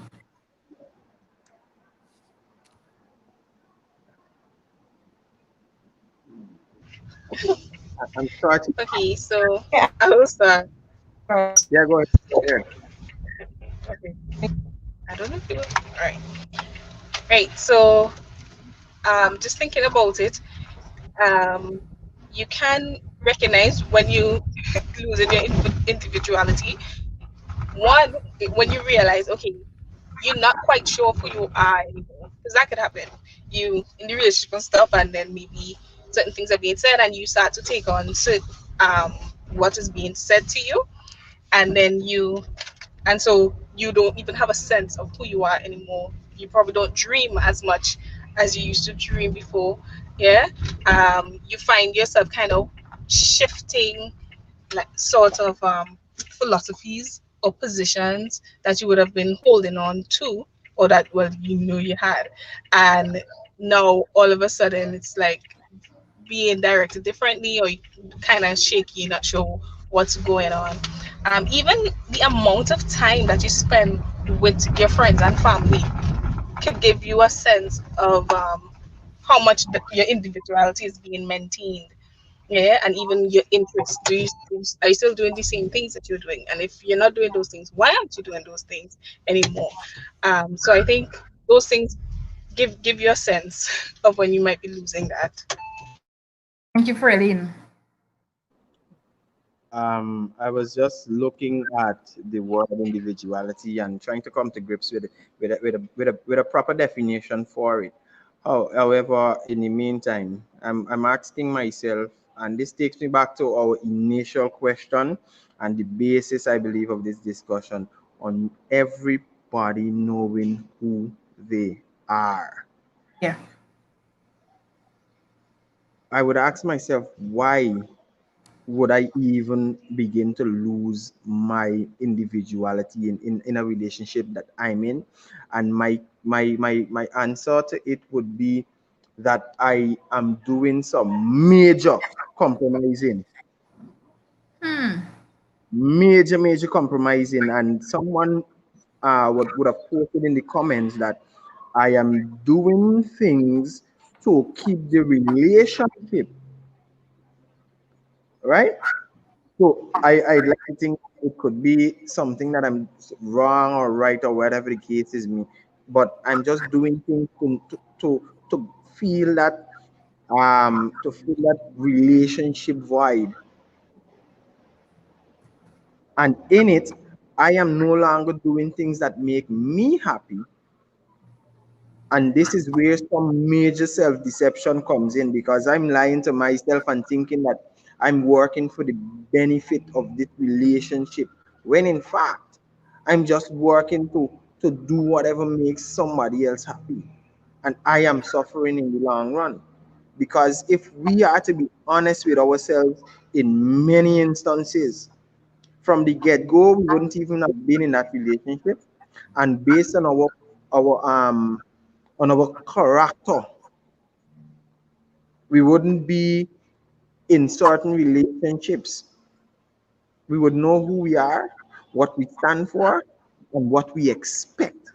And when I say no, I'm alluding to the words of you being certain, absolute, and undoubtedly sure about whatever it is that you're looking at. So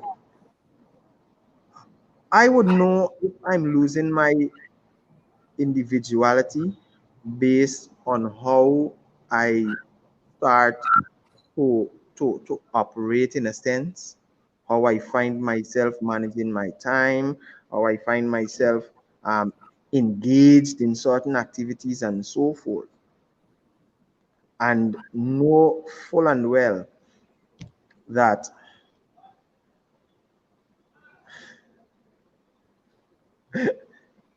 I'm gonna end there for now. So let's go to Sister Betty. Thank you, Jamal.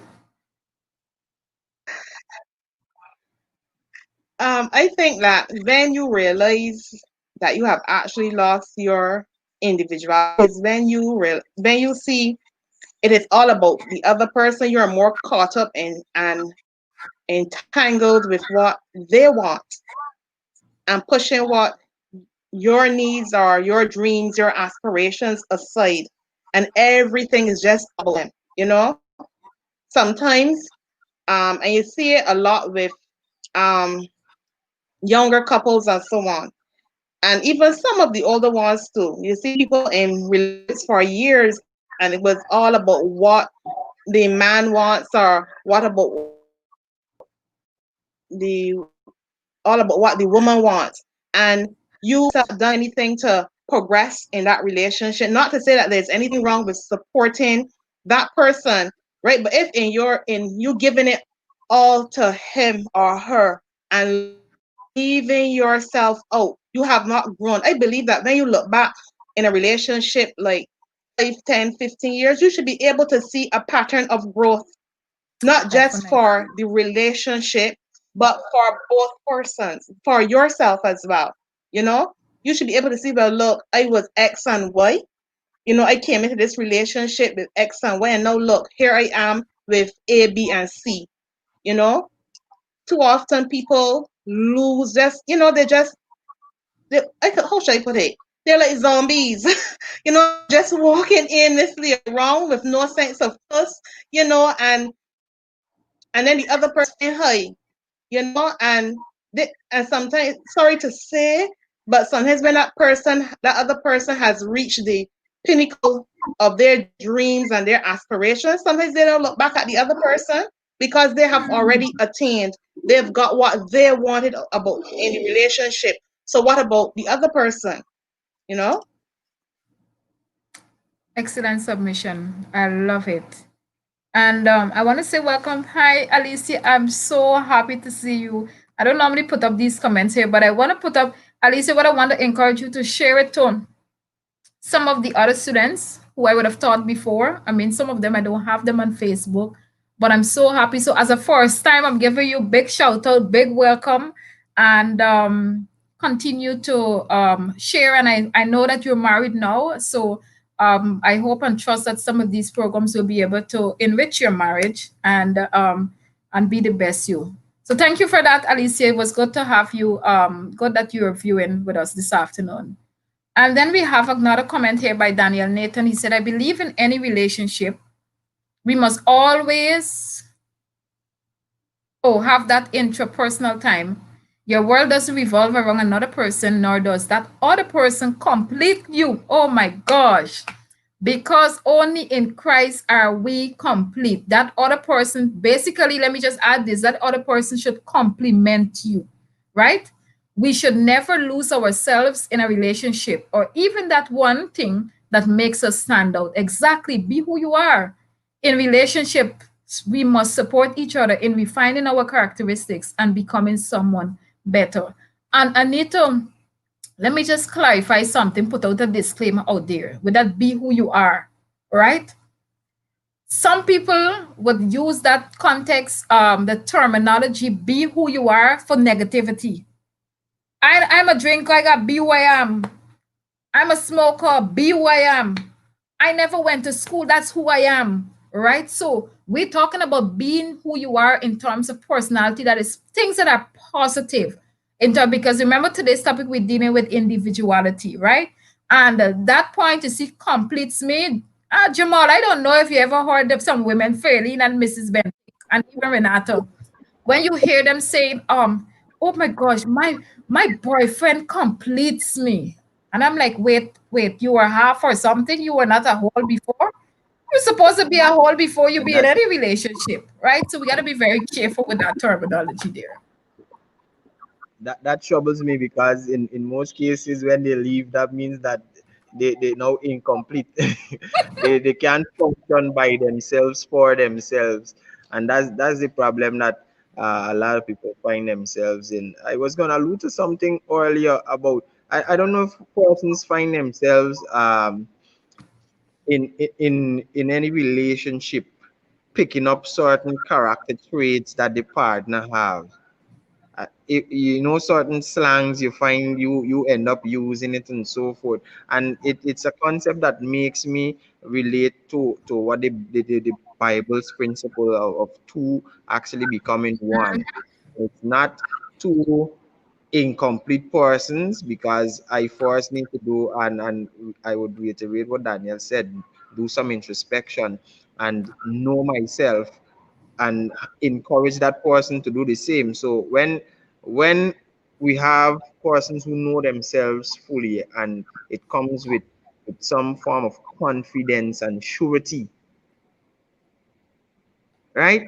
Not to say being proud, but I'm very much sure and confident of who I am. This is where I stand with regards to Yeah. certain things, and in no particular way will I ever find myself compromising and demoralizing myself in any way, right? So with that, again, comes with understanding and proper reasoning, and you really have to have the Holy Spirit and the Lord working on your side. So God bless all those married individuals and the entire marriage life committee. So that's it for me on that. Mrs. Bendick, what is Jamal trying to achieve here by sending out his blessings to the not the married couples, but the marriage committees? All right, good. So I'm going to put up John's question now. John, we are going to address your question. It's a very pertinent one that you would have asked us here this afternoon. And John says this, you want to maintain your individuality in a relationship, but the person wants to change you to become what they want or what they're looking for. How can this be remedied? Oh, John, you're a young man with I love the question. You asking it at a young age. So you know you can work on rectifying that situation. So how can this be remedied?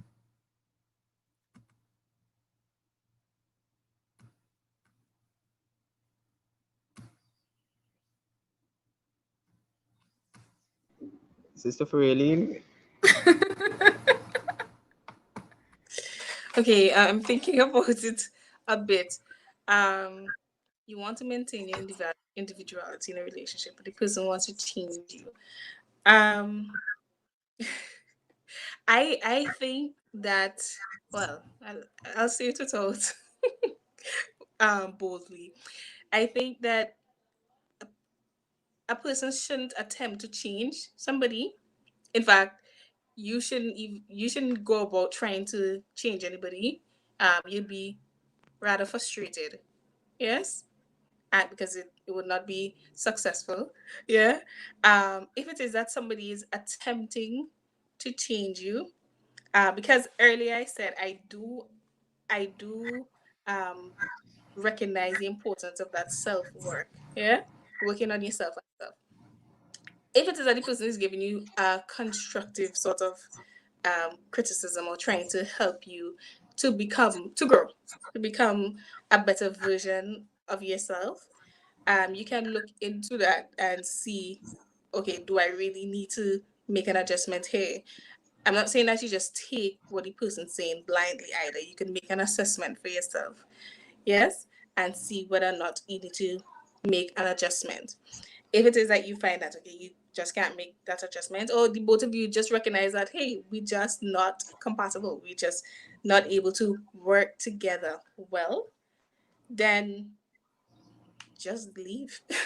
That is just my position. You don't have to entertain that relationship further Mm-hmm, because mm-hmm, mm-hmm. you can't work with. That's just me. Exactly. John, I hope you're listening to this or you will listen to it after and pay keen attention. Mrs. Bentic,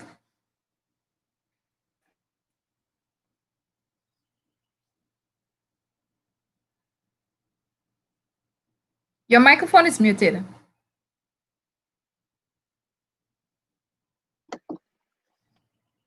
That person, if you find yourself in a relationship where that person is constantly trying to make you into something that they want, that is a dangerous relationship to be in, right?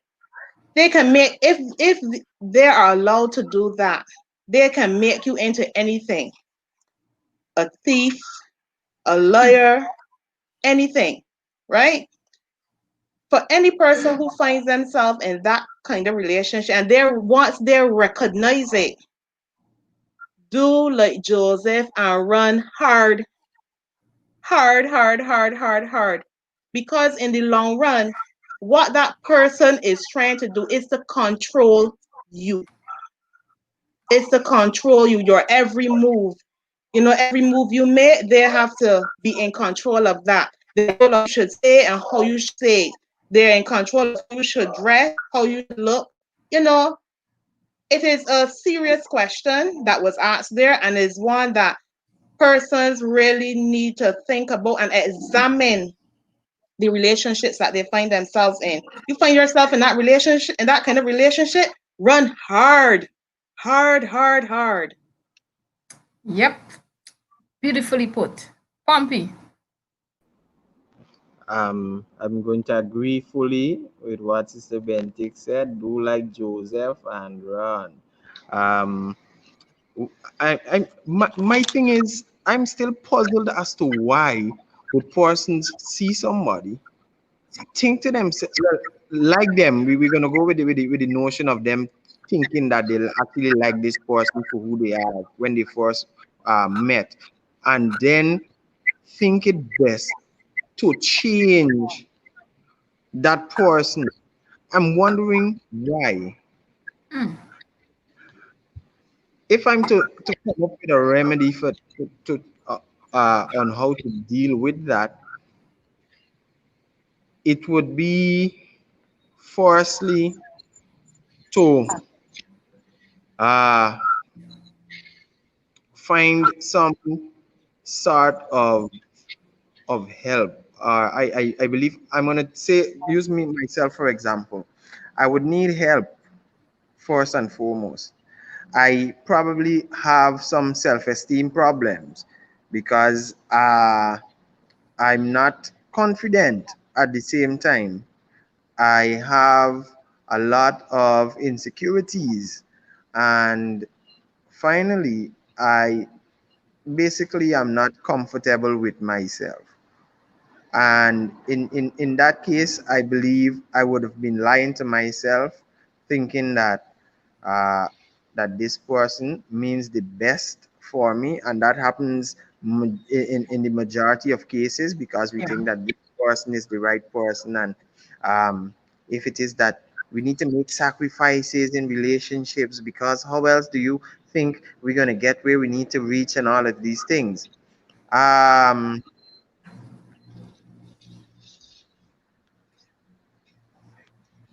that person is assuming the role of God, Hmm. right? Because I would tell that individual to go and get a piece of clay and go and try and make whatever it is that they want for themselves, because clearly I am not what you want. You want to make me into what you want.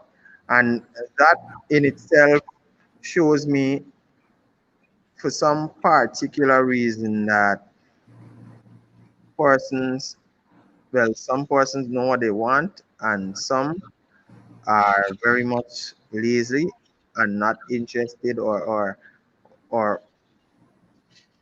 well, not interested in going and looking for what they Mm-hmm. want. Bible says ask, seek, and knock. And many Yeah. persons go and they could ask, but the seeking part is too tedious of a job for them, so they settle for whatever they get and think that I'm going to mold this. You know, they alluded to a plant. I'm going to water this plant and watch it grow into what I want it to become. And that's the problem that many persons got. But with regards to how this could be remedied, again, for me, just Sister Bentic, give them the word. Be like, yeah, run. Right? It's going to be hard. It's going to be something hard in most cases because you think that this is the best. This is what is best for you, and the Yeah. person, in the end, in the long run, you are not yourself, and you're not even comfortable being who you are for yourself. So that's it. Yep. John, boy, just run. And just to add a point to that's why ladies and gents, you see this unequally yoked relationships that are coming up is because of this same notion. We feel as if we can change that person to become what we want them to become and what we are looking for. And when we get married, we end up in a whole long list of drama. So be very careful with that. And Danielle said this interesting question, John. Bro, we cannot fit every label someone wants us to be. Ooh, huh. It is important that you stay true to yourself because at the end of the day, that is what will outlast in the long term. Never compromise your character that is morally standing for anyone. Finally, someone cannot change you. Change being with you. The only time you should become what they desire is if it uplifts and develops you in a better way. I like that. I love that. Thank you, Danielle, for your comment there. And we just have one more question as we wrap up today's program. I just want you to give us, to each one of you, can you share two ways in which you can encourage someone right now, someone who may be listening might still be like, okay, how can I really maintain this thing? um so the question is, are there ways that someone can keep or find a sense of worth while in a relationship? So perhaps you can answer that question if there are two ways, to which each one of you would mention, or even one if you can find. And we're gonna wrap up today's program with that question there.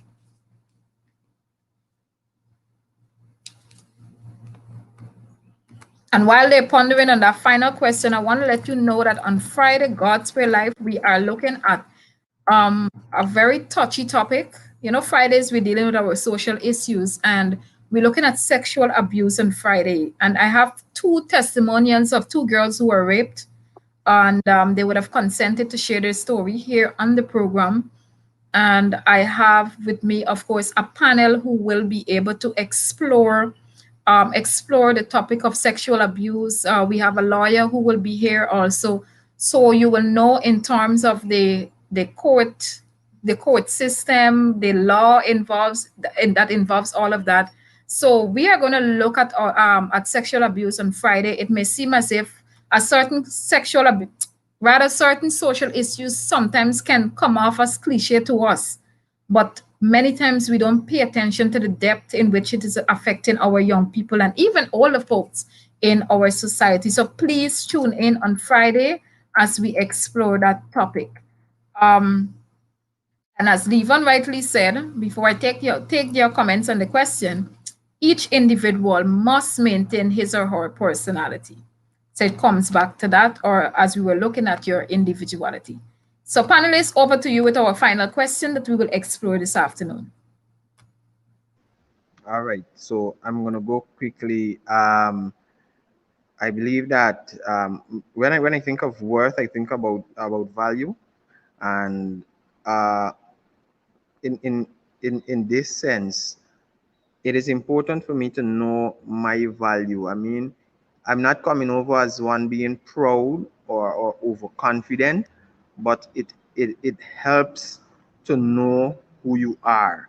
And for that to happen, in most cases, some persons probably would have been in and out of relationships and are wondering to themselves, why isn't this working? And while it's easy for us to blame the other party, let us work to to have a sense of understanding and some form of subjection to correction, or be able to hear some Mhm. form uh, some form of criticism, I should say, and be able to work on it to better ourselves. You can find your self-worth. You can find a sense of worth in your relationship. And I'm going to close on this quickly. In the Bible, it says that many persons think to themselves that there are ways that seem right to man, but the end thereof are the ways of destruction. Who can know this human heart? We don't know ourselves. And it is only when we find our self-worth in Christ, right? That we are able now to exemplify these positive characteristics, because the human heart in itself is evil above all things and desperately wicked. And in Christ, we emulate his characteristics. When I work towards it, and you work, Sister Shibiki, when we come together, I believe that it is highly unlikely for something to go wrong. So my word will come when I find Christ, and I believe that when my partner as well finds Christ, and we work together on building each other. So that's it for me. Excellent submission. Thank you.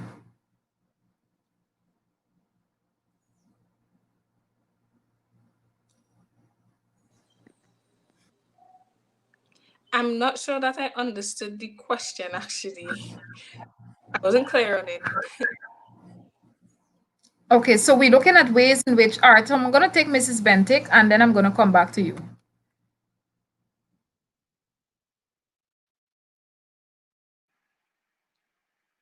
I am like Miss Starr. I want to fully understand the question.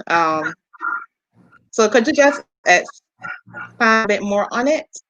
Okay, no problem. So we exploring the concept of individuals finding their self-worth in a relationship.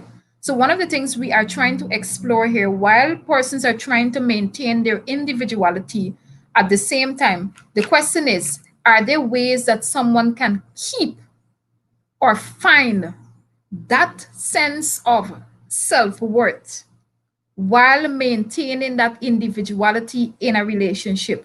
Because remember, when we look at some of the other questions, we recognize that sometimes persons lose their individuality because of self-esteem problem, because of other underlying issues, and that is why they a partner might say, hey Jamal, I want you to be this, I want you to be like that, or I'm trying to change him, and it's like you will actually succumb to that because why? You have that underlying issue. So one of the things we want to explore, we want to gift our audience today, at least maybe one or two ways in which they can keep or find that self-worth while they are in a relationship.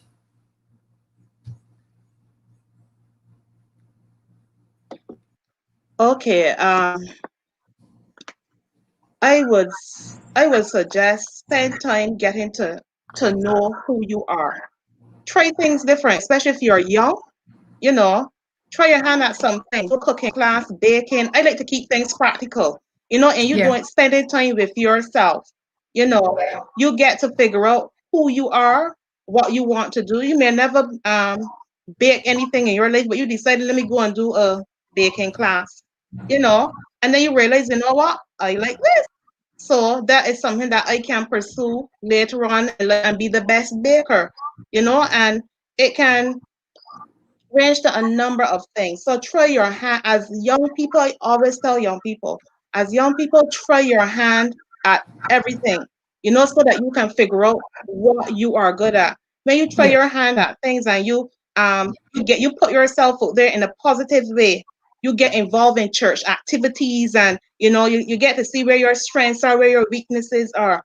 Then when you find yourself in a relationship, nobody can tell you, well, look, you are incomplete or this or that, because you are still a work in progress. God is still working on you.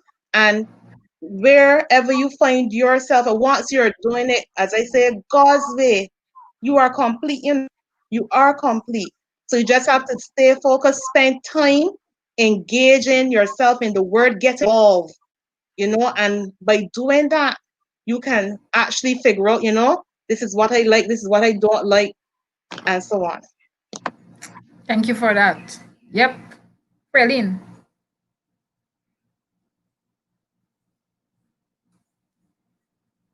Maintaining, okay, in terms of maintaining your individuality while you're in a relationship, I would say to add to um like working more on your hobbies or even exploring new hobbies.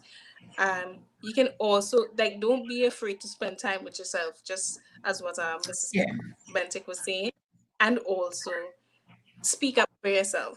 So you're in a relationship, and things are happening, or you're uncomfortable with something, speak up for yourself. You can speak up for yourself while still being respectful, while still having an open mind.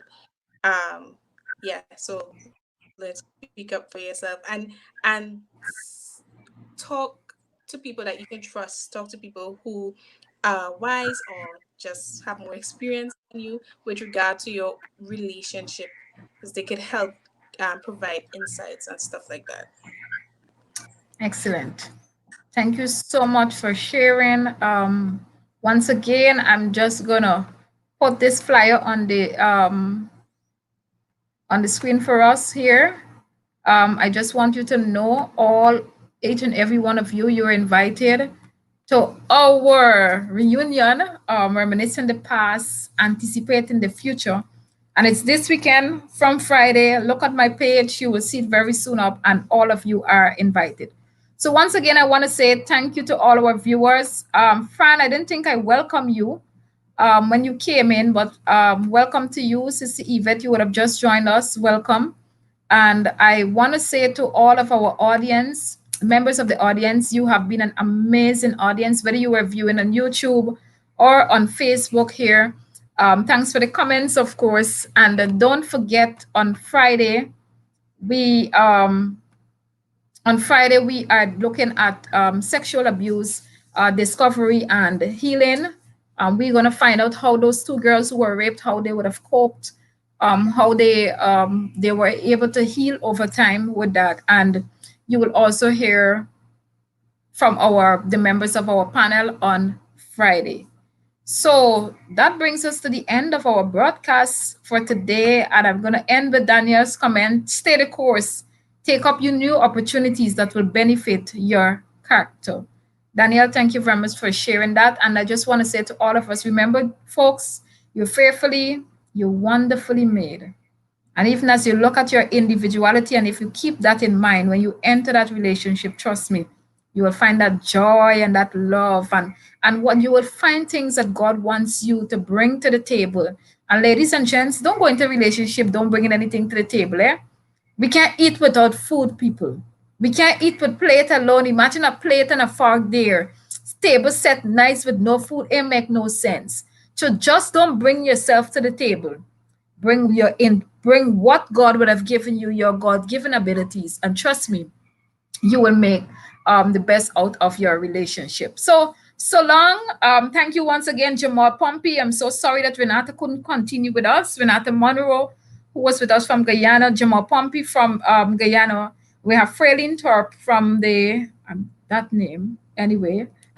Fraylin from St. Vincent and the Grenadines, and we have Mrs. Alicia Bentic from Barbados. So thank you all, and you have been an amazing panelist. Thank you for your honesty in sharing. May God continue to bless you, and I'm going to see you again.